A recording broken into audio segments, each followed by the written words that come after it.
tugiye kumara akanya tuko turavugana ku majambo y'Imana aboneka mu gitabo c'ivyakozwe n'intumwa. Ntituza kuyasoma kuko kubera umwanya ari muto, ariko nagomba nguza kuyasoma.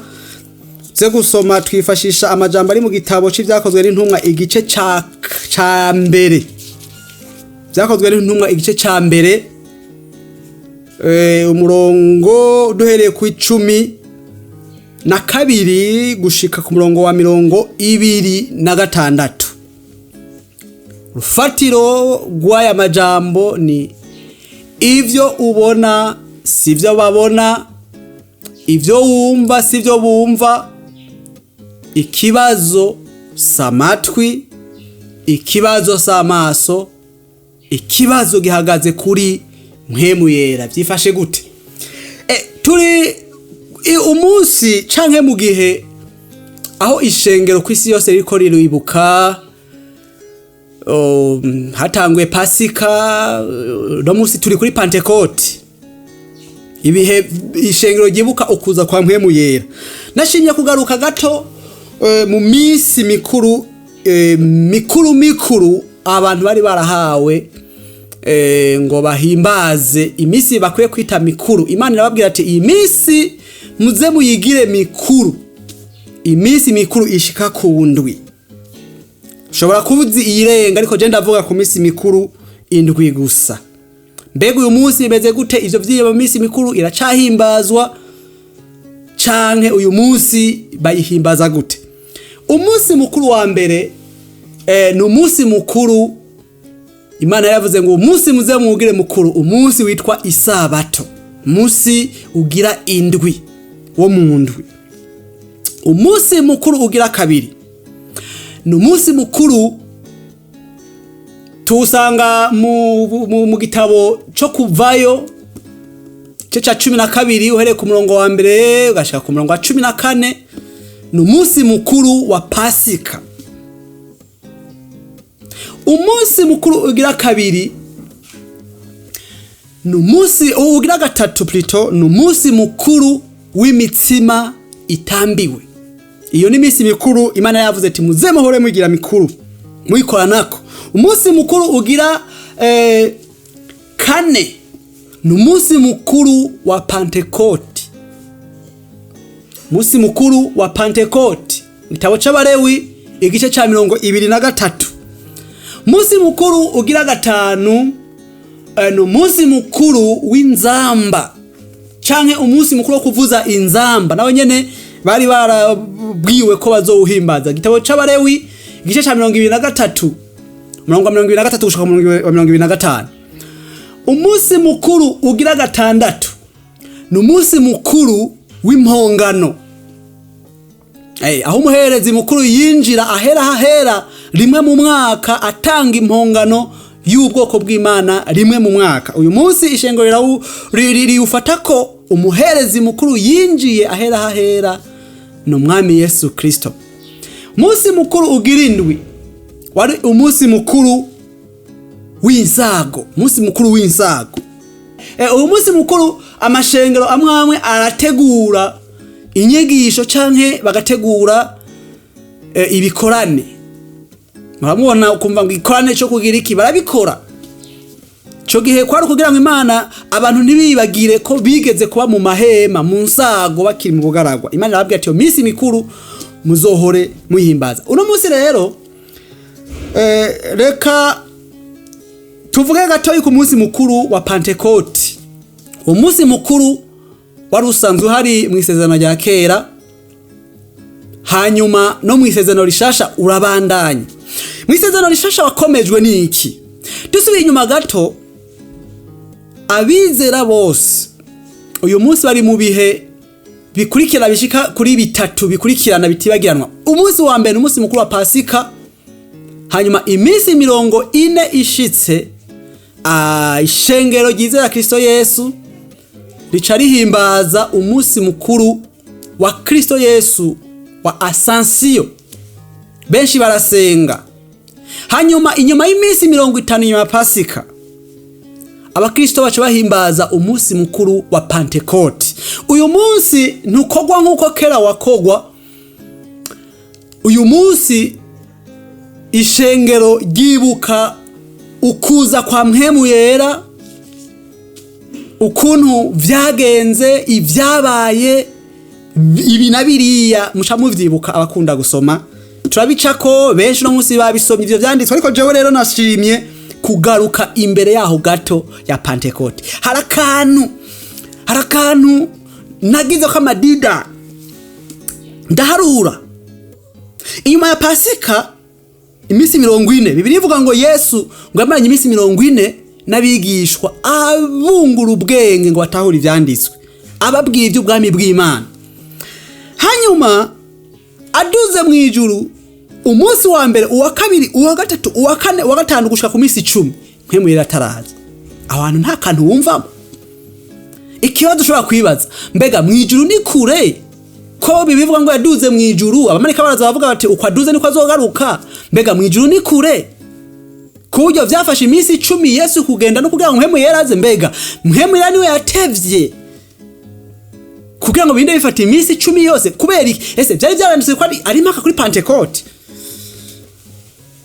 Ari mpaka kuri Pentecote? Harakabaza aho rero. Bimwe muri ibi ngiye kukubwira ni mubiza kukwereka ingene natwe nkatwe uyu munsi nk'ishengero dukwiye kwitegura, nashari twitegura kwakira Mpwemu Yera. Na n'uyu munsi ndi hano ngukwereka kubwiye ngo hari abantu bataramwakira, abariho ni benshi bataramwakira. Kandi rero nakaga ku bataramwakira, biravuna kubana n'abataramwakira. Abamwakiriye baravunika, abatamwakira nabo nyene baravunika, nakaga biravuna. Tugiye kuvugana rero hano inavuze mwibuke insanganyamatsiko canke icigisho canke icigwa niki kivuga ngo ivyo ubona sivyo babona, ivyo wumva sivyo bumva, si kibazo c'amatwi, si kibazo c'amaso, barabona barakanura. Ariko Bibiliya hari hano yavuze ngo kumva bazumva ngo kuraba bazoreba. Ako kana kibazo s'amatwi, kibazo s'amaso, ikibazo Mpwemu Yera. Ivyo wumva Mpwemu Yera kubwira bo batamufise bo ntavyo bumva. Ntaco gituma ikihe ca Pentecote abababona bavuga ngo baborewe, abandi ngo basaze. Ivyo bariko barumva, ivyo babona n'ivyo bavuga ntibihura. Mufise Mpwemu Yera bo ntabo mafise ntibishobora guhura. Ndagushishikariza ndakubwira nti itegure kugira ngo nawe vuba ca namba utaramwakira umwakire.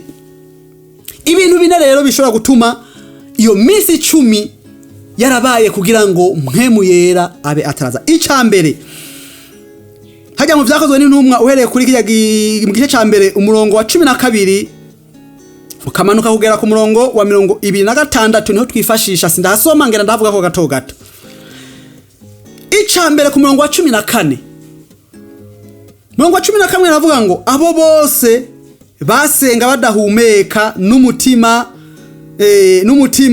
umwe. Icambere rero basenga badahumeka biratandukanye ni ubudahumeka, ariko basenga badahumeka.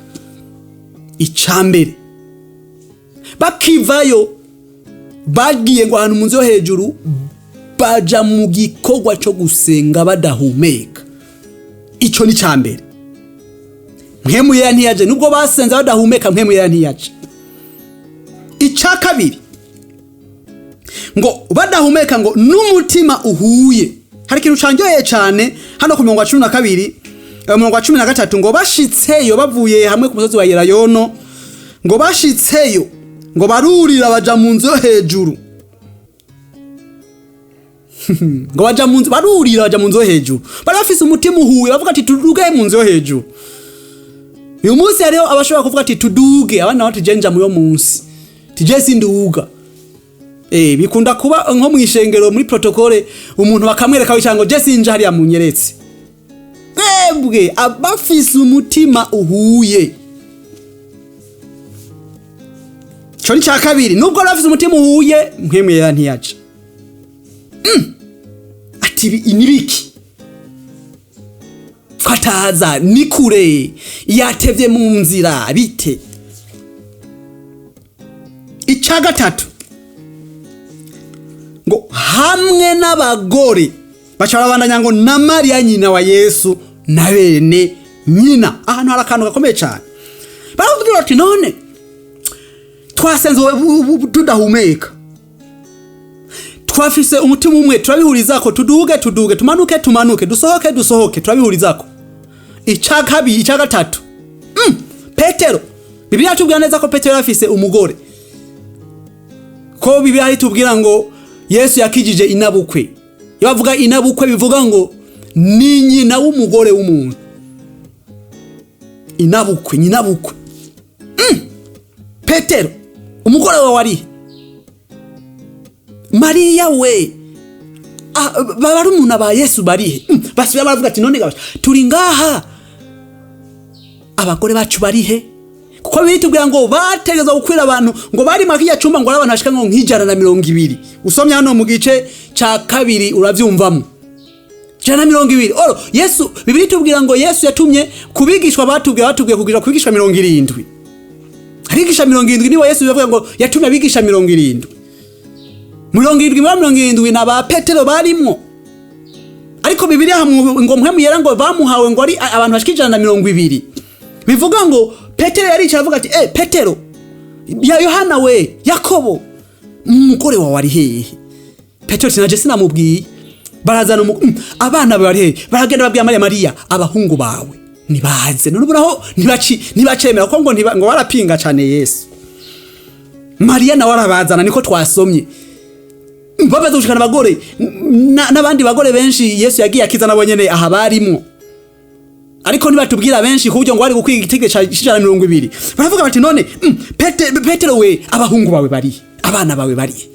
Bivuga ngo yemwe bantu b'Imana, birashoboka ko umuntu yakira Mpwemu Yera ukwiwe, umugore atarimwo, abana batarimwo. Ariko ikibazo barababwiye barakwankira. Babwiye umugore ivyo kwizera Kristo Yesu no gubatizwa no gukizwa, akwankiriye nta kibazo ufise. Babwiye umwana wawe uramushishikariza gusenga, akwankiye nta kibazo ufise. Ariko ico gihe Petero avuga ati abagore bacu, abana bacu, abo bavukana, Mariya zana n'abana biwe. Bararinda babona Mpwemu Yera ntiyaje. Nubune nta bite kumbure hari hageze mu misi nk'itanu bavuga ati none ibi nibiki. Hano ku 15 rero ngo muri iyo misi ngo Petero ava hasi ngo hagarara hagati ya bene data. Hajya ku 15 mu gice ca mbere ngo harako na ishengero ry'abantu nk'120. Urumva babagore baje, babana baje bakwiye igitego 120. Niwe yababwira amajambo, ababwira vyose. Hanyuma aca yibuka ijambo aribuse ryari rihe? Ryari ibyuko Yesu yari yagize akigoro ko guhamagara intumwa 12 arazitoranya 12. Ariko wibuke Yuda yari yavuyemo, ntibari bagikwe 12. Petero avuga ati sa erega igikorwa cya Yesu nicuzuye, intumwa 12 ntidukwiye. None ko adusezerera Mpwemu Yera mu gice ca 14 cyo mu gitabo ca 14 mu gitabo ca Yohana ko yatubwiye twese na Yuda rimwo tudukwiye 12 ntidukwiye. Bose baravuga ati ico kintu nico. Baca baja rero inama ingene bamutora, baravuga ati ntidufa kumutora uko, ngo baca baraba mu bagabo. Abagabo batanguriye kuva igihe Yohana yari karabatiza yigisha, kuko harimo ababatijwe na Yohana. Hanyuma Yohana babwiye ati ngujye umwagazi w'intama w'Imana nzima. Burya Yohana bacavuga ati ico twakukeneye cyari ico wakitubwiye, niwe turashaka gukurikirira iki. Baca abigishwa ba Yesu baca bavuga ati turondera umugabo yabayeho kuva igihe ca Yohana umubatizi abatiza, bivuga ngo yari yanabatijwe. Hanyuma aheze aze abane natwe dukwize igitigi 12. ubwo nyene amasengesho Mpwemu Yera arasenga bariya ku murongo wa 24 ngo barasenga bati mwami niwe uzi imitima y'abantu bose twebwe twamutoye none werekane uwo utoranije muri aba bombi batoye abagabo babiri bari batoye uwo bita ngo Yosefu ariwe barusaba irindi ngo ni Yusito uwundi nawe ari Matiya nonga 24 barasenga ati wowe ni witoranirize dukwize igitigisha 12 Yesu aho yari mw'ijuru yarabaraba 25 bavuga ati wowe witoranirije muri abo bombi gusubira mu kirenge c'intumwa ivyo yataye akaja hiwe Yesu ati aha good bavuga ati rero barapfinze ubufindo ngo bwerekana amatiki tigiri 12 kiba kirakwiye ati reka turindire ubuna haleluya ku murongo mu gice ca kabiri rero niho hari amajambo ngo ukuza kwa Mpwemu Yera PENTECOTE nyezina basenga badahumeka bafise umutima uhuye abi wabo abagore n'abagabo n'abana babo baje eka sivyo gusa uwavuye muri bo yaje ndakeka iyo Yuda ataba yari yahuye Petero yari gusubira inyuma kumubwira ubutumwa bwiza akamubwira ati Yuda we erega twese twaramenje je nanje naramwihakanya ariko yarambabariye twarahuye inyuma arambwira ati Yuda nawe garuka nangorana yatwigisha amajambo yo yimbaba gusaba imbabazi Petero aravuga ati reka dutore muri abako Yuda yagize gute 12 arakwira ati reka tinderero mu gice ca kabiri umurongo wa mbere ngo umunsi wa PENTECOTE ushitse byose byakwiye basenga ubudahumeka bafise umutima uhuye bazanye abana bababwiye ubutumwa basubije mu kibanza wari yaravuye mu murongo bivuga ngo ishengero rya Kristo Yesu rirasabwa gusubiza ku murongo abasubiye inyuma bahamagare abo mwatanguranye mwavanye bahamagare babwira ubutumwa bwiza bahamagare baze Petero ndakeka ntibari kwiga batora ubundi bari kubanza kuja kwa Yuda ati Yuda we Yuda Isikarioti garukana nakavyatora bakabwira ati bazatoma yarirutse bose barirutse hari n'umugabo ngo yirutse ahenye ariko Yesu yaramubabariye Yuda we garuka ariko baratora basubiza mu kibanza bivuga ngo ishengero rifise inshingano ishengero ry'uyu munsi rifise inshingano ryo kuzana abo bose basubiye inyuma ntavyo kubaheba gitigiri gikwira hanyuma Mpwemu Yera abone kuza sinkekanya ko hariho abacanka abandi bazomwumva ku matwi hanyuma rero ku murongo wa kabiri ngo hazi gihinda hajya mu gice ca kabiri mu vyakozwe n'intumwa ngo hazi gihinda kivuye mw'ijuru giturumbuka nk'uguhuhuta k'umuyaga w'inkomezi Mpwemu Yera yaciyaza wibuke ijambo turiko ivyo ubona sivyo babona ivyo wumva sivyo bumva ikibazo s'amatwi ikibazo s'amaso ikibazo ni Mpwemu Yera reka dusubire inyuma gatoyi aho ubaye mu mihana yacu mu ishengero ikibazo ca Mpwemu Yera kiriho ndabibutse ngo nakaga gakomeye cyane kubana n'umuntu afise Mpwemu Yera nawe utamufise naco gituma abamwakiriye hari gikorwa cyo kufasha abandi nabo bakamwakira bwira abantu ubutumwa bwiza bihane bakira umwami Yesu umwami n'umukiza babatizwe baze mu gikorwa c'Imana bagira umutima nk'abasenga badahumeka babige kubabarira umunsi ishengero ry'abantu benshi barasenga batababarira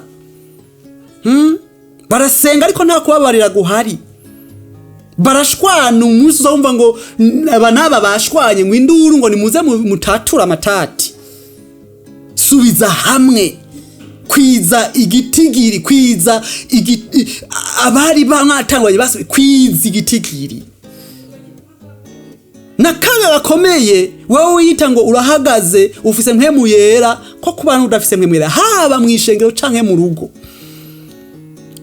umunsi ndakwibutsa ngo iyo tuvuga ubutumwa bwiza tubwira imigwi ibiri mugwi wa mbere ni ishengero mugwi wa kabiri ni igihugu mu gihugu niho hari imiryango mu gihugu niho hari aho dukorera ubuzi ishengero rirasabwa gukwiza ivyankenerwa kugira ngo Mpwemu Yera abone ukwaza. Dufise akarorero kamwe rero mu burore ndoma ntango burore bukeyi bwo ingene bivuna kubana n'umuntu adafise Mpwemu Yera umufise. Bukeyi cyane. Bishobora kukukwegera akaga bigakwega icago, akaga k'ingwara zidakira canke akaga n'icorezo mu kigwanya baravuga icorezo mu kirundi bacita ikiza c'ubwoba. Ubu abantu benshi bagwaye ingwara y'ubwoba, imiryango myinshi igwaye ingwara y'ubwoba. Bimeze gute rero? Mu gitabo c'abami hari inkuru y'umugabo yitwa Elisa, umukozi w'Imana yasizwe, we yarafise Mpwemu Yera ariko abakozi we ntibari bamufise. Uyu munsi arakaga, umuntu arakizwa akakira umwami Yesu nk'umwami n'umukiza, ariko agatunga abo mu nzu badafise Mpwemu Yera. Gehazi bari mu gihe c'amasengesho, ariko bari bafise condition. Ayo masengesho uko bayakora ntibabwirizwa kwakira amahera, imyambaro, imirima y'amyera n'ibindi. Muca mubibona ariya ku murongo wa 27 mu gitabo c'abami ba kabiri igice ca 5 umurongo wa 27. Hari ivyo batari bemerewe kwakira mu ico gihe c'amasengesho. Namani ava Isiriya araza azanywe no gukira ingwara. Bari mu gihe c'amasengesho baramusengera arakira. Amaze gukira amuha ivyo yarazanye. Elisa ati mfise Mpwemu Yera. Mpwemu aramubwira ati si igihe cyo kwakira ivyo. Avuga ati vyisubirana inyuma. Yo Gehazi ati ivyo ndabicikanye tu. Yaravyanse ndabicikanye. Ba Gehazi. Hanyuma murazi vyakurikiye. Gehazi aragenda, icambere yakoze icambere, arabesha ngo databuja arambwiye ngo afise ngo abashitsi ngo ivyo bintu bimuhe. Ca kabiri agenda yinyombora. Musi dufise akaga k'abakozi badafise Mpwemu Yera mu miryango, mu ngo zacu. Abo bazokwegera akaga kandi uze uvyihanganira. Bakagombye kumubwira ati warakiri umwami Yesu, ramushima.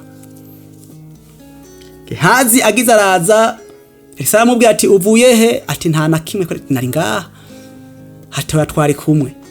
Noneho ati rero imibembe ikubwiye ko nta ingwara zidakira. Uyu munsi hari imiryango myinshi iriko yandura ingwara zidakira kubera yuko iki kibazo cyo kuzana abakozi bamwe na bamwe bakabakwegera mu vyago.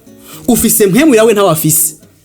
Babanduza bumva ngo umuyaya yajyamanye nande, mugabo aho ngira ni umukoresha yo atamufise, ariko n'umuyaya nawe nta wafise. Ngo umuboyi ngo yajyamanye ngo na nyina buja. Biriho ivyo bigakwega ingwara, uruhererekane rw'ingwara zidakira. Gehazi nawe yandura ingwara idakira, akugwa mu bantu. Umunsi hari ibintu byinshi vyakuye abantu mu bantu. Nukuvuga iki rero? Aha kabiri ni mu gice ca kabiri nyene ca igitabo ca kabiri c'abami igice ca 6:15, naho nyene inyuma ya Gehazi Elisa yongeraza n'undi mukozi. Uwo mukozi amukwegera ikiza citwa ubwoba. Kiza citwa ubwoba. Ico gihe biravuga ngo Abasiriya bageze aho batera Isirayeli, hanyuma bagapanga plan. Imana ikazereka Elisa akazitesha agaciro. Niko rero bavuga bati ibintu nibiki. Namba hari abate bari bajanye na Namani bavuga ati hari umugabo ashobora kuba ari wabikora. Onaho nta undi yari Elisa. Rimwe bacavuga ati plan zose tuze target uwo mugabo bagota Samaria. Hamwe Elisa yaraba mu gitondo bavyutse, umukozi wa wundi nawe yasubira Gehazi ati databuja turahwereye karabaye. Noneho ati batuguse. Elisa amubwira ati la kutagira Mpwemu Yera. Abwira asaba Imana ati mumpumurire gatoyi. Ngo agize arababona bo bafise ingabo za kikuje ngo bari ku mafarasi yakumuriro. Cumubona avuga ati aha sa umunezero. Ikibazo c'ubwoba, uwo mukozi yagiriwe ubuntu na Elisa aramusengera, arahumuka. Mpwemu Yera arabona, araza arabona, arumva, abona ababacungere avuga ati sawa, no gupfa birashika umuntu agapfa. Niki uri kurategekanya? Mbega mu muryango wawe uri kubwira iki abantu mubana? mwishengero muko bwo nituri muri vya bindi bavuga ngo namaviza ngo nama promotion nibiki. Abantu barakeneye Mpwemu Yera kugira ngo babone ibitabonwa. Bibiliya avuga ngo ivy'amaso ngo atigeze kubona, ngo ivy'amatwi atigeze kumva. Si kibazo c'amatwi, Mpwemu Yera arihe uyu munsi mwishengero. Wa papa uri kura tegura iki ku bana bawe? Gira ingufu abana bawe bakire Mpwemu. Gira ingufu wa mugore we umugabo wawe yakire Mpwemu Yera. Bitabaye ivyo azokwegera karambaraye. Azokwegera karambaraye kandi uzokakira nuzogira gute?